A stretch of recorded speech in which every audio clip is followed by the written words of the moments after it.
கொள்கை கூட்டமான திமுகவை எந்த கோமாளி கூட்டத்தாலும் வெல்ல முடியாது என முதலமைச்சர் மு.க.ஸ்டாலின் சூளுரை. அடுத்த ஆண்டு இதே நேரம் திமுக ஆட்சி அமைத்ததாக தலைப்புச் செய்திகள் வரும் எனவும் பேச்சு. சூரியன் நிரந்தரமானது, அதுபோல கழகமும் நிரந்தரமானது. தடமாறாத கொள்கை கூட்டம் நம்ம.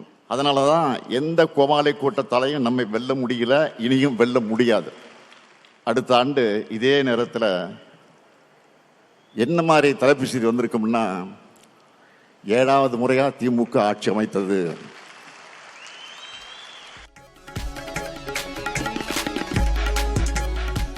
திமுகவிற்கு புது ரத்தம் பாய்ச்ச இளைஞர்களுக்கு வாய்ப்பளிக்க வேண்டும் என முதலமைச்சர் மு.க.ஸ்டாலின் வலியுறுத்தல்.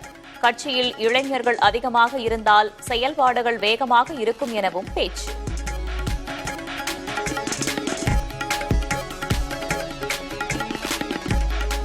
டெல்லி படையெடுப்புக்கு தமிழ்நாடு வீழாது என திமுக பொதுக்குழுவில் முதலமைச்சர் உறுதி. தமிழ்நாடு எப்போதுமே டெல்லிக்கு அவுட் ஆஃப் கண்ட்ரோல் தான் எனவும் மீண்டும் திட்டவட்டம்.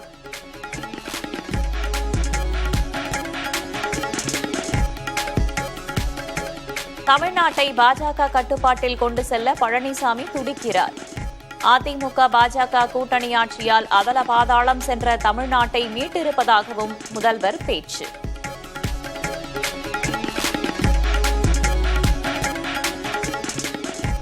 அதிமுக யாருக்கும் துரோகம் இழைக்கவில்லை என கோவையில் எடப்பாடி பழனிசாமி பேட்டி. திமுக தான் நாட்டிற்கு துரோகம் செய்திருப்பதாகவும் சாடல். துரோக அனைத்து இந்திய அண்ணா திராவிட முன்னேற்ற கழகம் ஒரு வார்த்தை பயன்படுத்தி இருக்கிறாங்க. அது நாங்கள் இல்ல, அது திமுக தான் இந்த நாட்டிற்கு துரோகம் விளைச்சிட்டு இருக்கு. மன்மோகன் சிங், விஜயகாந்த் உள்ளிட்டோர் மறைவுக்கு திமுக பொதுக்குழுவில் இரங்கல் தீர்மானம். பஹல்கம் தாக்குதலில் உயிரிழந்தவர்களுக்கும் இரங்கல் தீர்மானம் வாசிப்பு.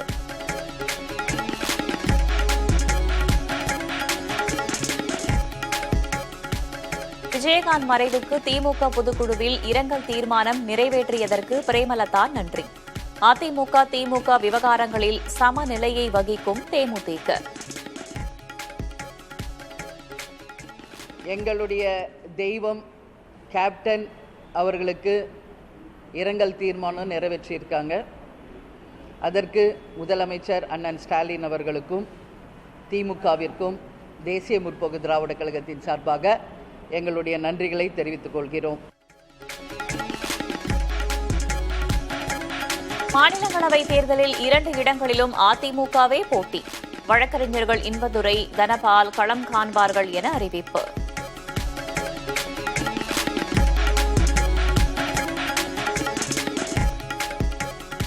அதிமுக கூட்டணியில் தேமுதிக தொடர்வதாக கே.பி. முனுசாமி அறிவிப்பு. அடுத்த ஆண்டு ராஜ்யசபா சீட் வழங்கப்படும் எனவும் உறுதி. 2026 நடைபெறவுள்ள நாடாளுமன்ற மாநிலங்களவை உறுப்பினர்கள் பதவிக்கான தேர்தலின் போது அனைத்து இந்திய அண்ணா திராவிட முன்னேற்ற கழகம் தேசிய முற்போக்கு திராவிட கழகத்திற்கு ஒரு மாநிலங்களவை உறுப்பினர் பதவியை வழங்கும் என்பதையும் தெரிவித்துக் கொள்கிறோம். அதிமுக தேமுதிக உறவை உடைத்திட யார் நினைத்தாலும் முடியாது. இருவருக்கும் இடையே சுமூகமான உறவு இருப்பதாகவும் எடப்பாடி பழனிசாமி பேட்டி.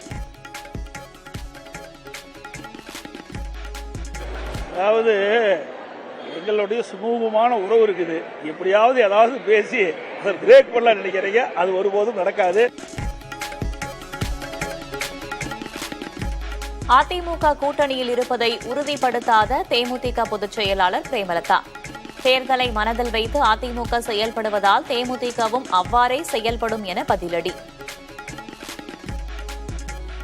அதிமுகல 26 ராஜ்யசபா சீட் உறுதி என்று அறிவிச்சிருக்காங்க. அது 2026 தேர்தலை ஒட்டி அந்த அறிவிப்பு இருக்கிறது.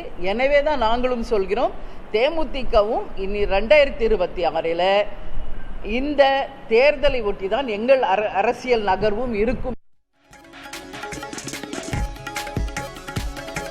பழனிசாமி அண்ணாமலையை உரிமையில் பேசியதற்கு வருத்தம் தெரிவித்தார் தாவேகாவின் ஆதவர்ஜுனா. வெளியான வார்த்தை தன் இயல்பை மீறியது எனவும் எக்ஸ் தளத்தில் பதிவு.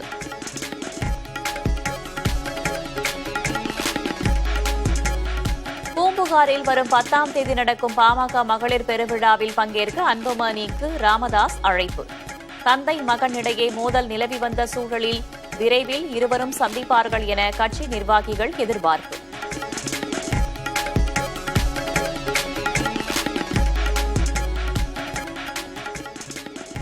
டெல்லியில் தமிழர்கள் வசித்து வந்த மதராசி முகாம் பகுதியில் குடியிருப்புகளை இடிக்கும் பணி தொடக்கம். பெரும்பாலானோருக்கு இன்னும் மாற்று இடம் வழங்காத நிலையில் வீடுகளை இடிப்பதால் நடுத்தெருவில் தவிக்கும் அவலம்.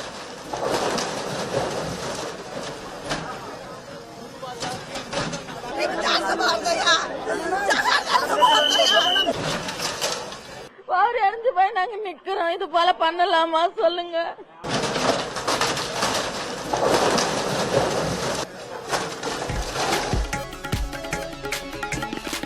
டெல்லி மதராசி முகாமில் வீடுகளை இழந்த தமிழர்களுக்கு அனைத்து உதவிகளும் செய்யப்படும். புதிய தலைமுறையில் செய்தி வெளியான நிலையில் தமிழ்நாடு அரசு உறுதி.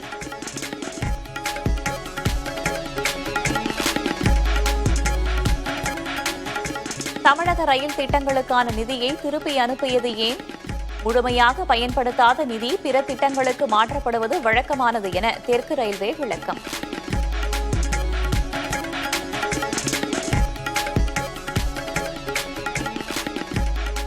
மூன்று நாள் தொடர் கனமழையால் ஸ்தம்பித்த வடகிழக்கு மாநிலங்கள். கரைபுரண்டோடும் பிரம்மபுத்திரா உள்ளிட்ட ஆறுகள் வெள்ள பாதிப்புகளால் 25 பேர் உயிரிழப்பு.